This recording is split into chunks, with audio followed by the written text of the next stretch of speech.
Sore ini saya mau bercerita kembali lagi tentang perjalanan hidup kisah seorang anak manusia. Memang selalu menarik ya, mengulik kehidupan orang lain. Sebenarnya mengulik menarik itu karena apa? Kita bisa mendengar cerita atau sharing dari orang-orang itu, dan kita juga ya bisa mengambil poin-poin yang penting dalam pengalaman mereka untuk menjadi pedoman juga buat kita agar kita tidak melakukan hal yang seperti itu. Hari ini aku mau bercerita tentang soal iri hati. Nah, iri hati ini penyakit yang sebenarnya banyak sekali di antara kita yang punya penyakit iri hati. Nggak bisa lihat orang lain hidupnya lebih baik, nggak bisa lihat orang lain lebih sukses, nggak bisa lihat rumah tangga orang lain bahagia, nggak bisa lihat anak orang lain sukses, nggak bisa lihat kehidupan orang lain lebih baik lah. Parah deh ini. Kalau orang itu kalau sudah dihinggapi roh iri hati, ada saja celah-celah yang dia akan pakai untuk menjatuhkan orang itu.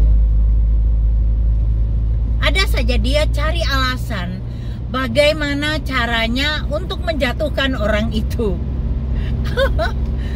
Aduh, lucu banget deh.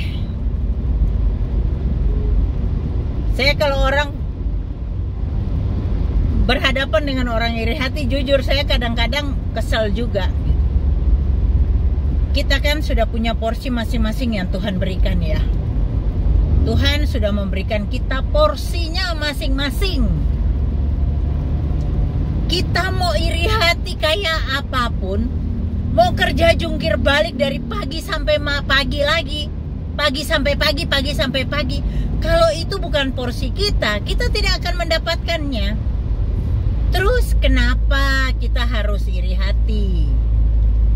Kesia-siaan aja belaka, seperti menjaring angin. Kenapa kita harus merusak hidup kita, merusak hati kita, pikiran kita dengan iri kepada orang lain, kesuksesan orang lain?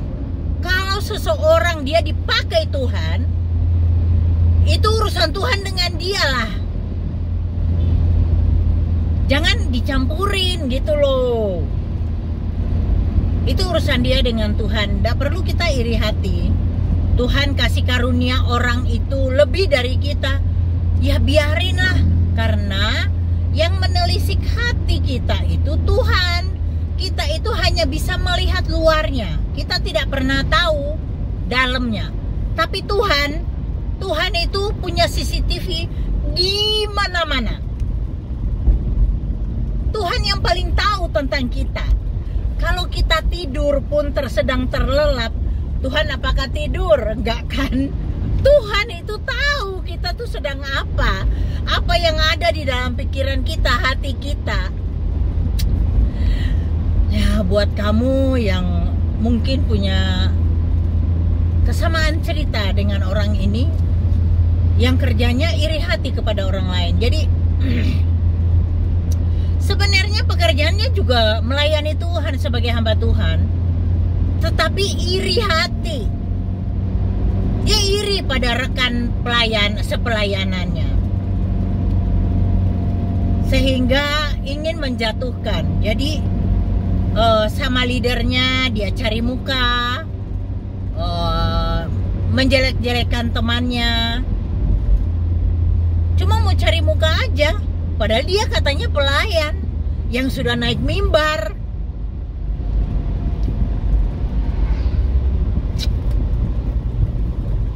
Kadang-kadang kalau saya dapat orang sharing konseling kayak begitu tuh, aduh gimana ya. Katanya hamba Tuhan. Kita tuh kalau pakai predikat hamba Tuhan tuh hati-hati loh. Kalau jadi hamba Tuhan tuh bener-bener hamba Tuhan loh. Jangan main-main dengan predikat hamba Tuhan itu. Jangan pakai predikat hamba Tuhan itu menjadi tameng untuk kita mencari sesuatu. Entah cari muka, entah cari duit, entah cari apa. Jangan coba-coba. Karena ketika itu kita lakukan, tangan Tuhan sendiri yang akan menarik kita menjatuhkan. Tuhan akan bukakan kebusukan kita.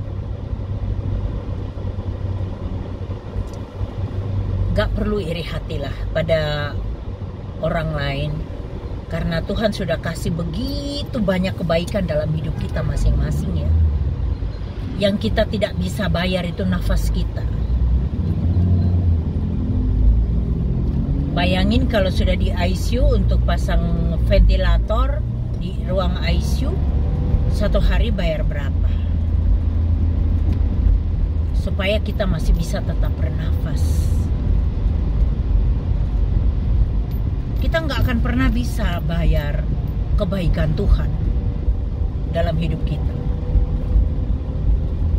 Terus kenapa harus iri hati pada teman yang lain?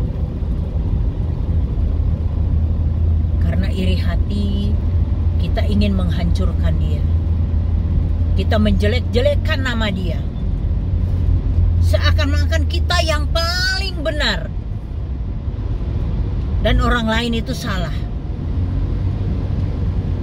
Aku mau ngomong nih, kalau memang kamu tuh benar, kamu benar di hadapan Tuhan, Tuhan akan pakai kamu. Tuhan akan bawa kamu dengan cara Tuhan lebih dahsyat. Yang tanpa kamu, yang tidak pernah kamu bayangkan, tidak pernah kamu lihat, tidak pernah kamu dengar.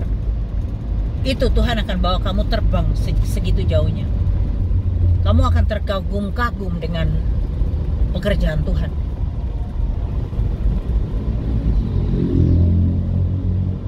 Kita nggak perlu iri hati pada orang lain, karena kita masing-masing sudah punya kuota masing-masing, punya kuota dalam kehidupan masing-masing.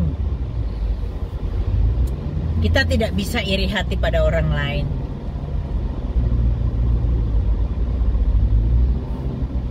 Ada teman saya dari Jakarta, dia memang cantik, pintar, cantik. Dia juga seorang hamba Tuhan.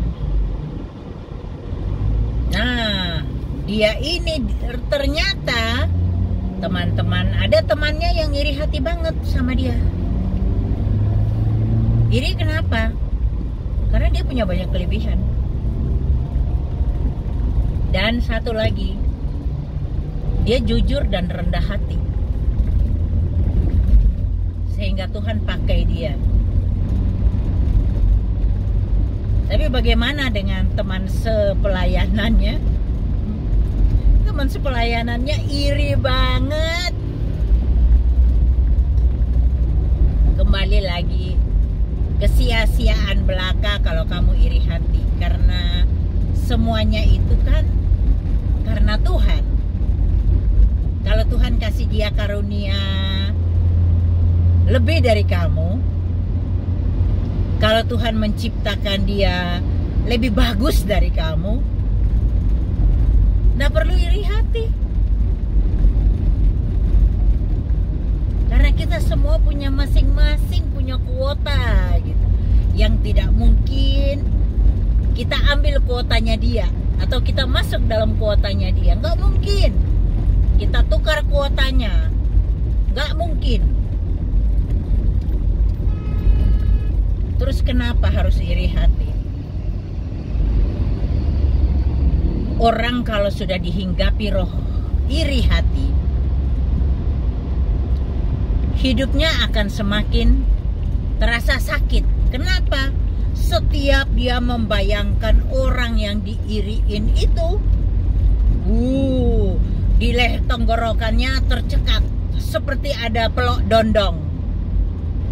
Seperti ada biji kedondong. Hilang damai sejahtera dan sukacitanya. Gara-gara apa? Cuma gara-gara iri hati. Gak bisa lihat orang lain sukses. Gak bisa lihat orang lain lebih dari kita. Saya mau cerita. Kalau saya itu punya tetangga, dulu zaman tahun 80-an itu ya, tetangga punya mobil, ada yang punya mobil.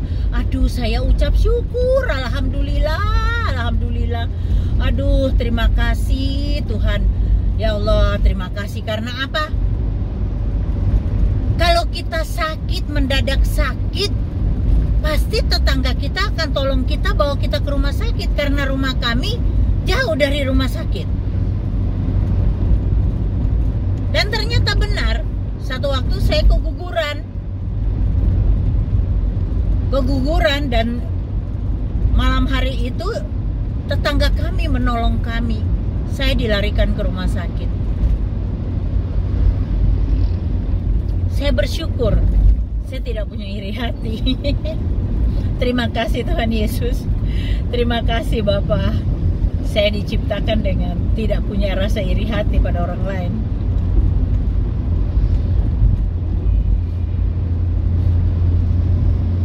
Gak bagus kalau kita punya roh iri hati. Jangan dipelihara. Kalau kamu sadar punya roh iri hati, minta ampun sama Tuhan. Dan minta Tuhan pulihkan hidupmu. Hilangkan roh iri hati itu. Karena itu roh loh yang akan merusak hidupmu. Yang membuat kamu sakit nantinya. Jasmanimu yang akan sakit. Lebih baik kamu minta ampun sama Tuhan.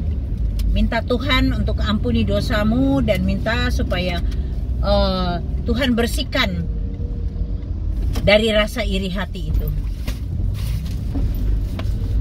Oke, kita cerita lagi di cerita yang lain.